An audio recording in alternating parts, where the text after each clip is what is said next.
With this unit, it's hip to be square. Today, we're making a square in a square unit. This method is so great because it has really simple math. To begin, we need to know the size of our finished block, the size without its seam allowances.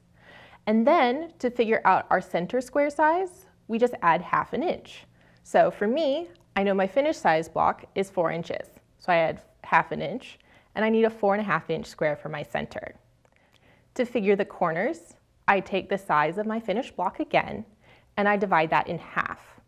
Then I add 1/2 inch for the seam allowance. So for my 4 inch block, that's 2 inches plus 1/2 inch, so I'll cut my corners 2.5 inches square. Once all the pieces are cut, you're going to take your corner squares and you're going to mark it in half diagonally once, right here along the center. And then once all of your squares are marked, you're going to bring your first one over into the corner of your center square. Get it all lined up. You can go ahead and pin at this point. And now you're ready to sew. Use a foot that marks the center point where your needle comes down and sew along the marked line.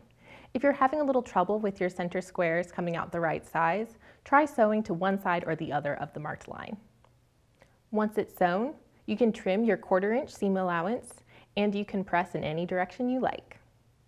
Once you've sewn your first corner, you can repeat the same process on the diagonally opposite corner. Once you've done that, repeat the same process again on the 2 remaining sides to complete the block. If you're having trouble with your center coming out straight or in size, make a template of the finished size of the center. To do this, you're going to take a piece of paper and you're going to mark a square the finished size of your block. You're going to mark the halfway point and then draw a diagonal line in between all of the points. If you cut out that center square, it's the finished size of your center square. So then you can take your template and after sewing your first 2 corners, you can lay it in between them and you can see it's come out the right size. You're going to repeat that process again on the other 2 corners as you finish the block. And then you can see on mine, here's one where I'm going to need to resew because I actually have this big gap in between my corner and my center that I need taken in or else my seam allowance will be too small and I'll lose that point. So I'll just go in and I'll sew that a little better next time. Finally, a quick note on pressing.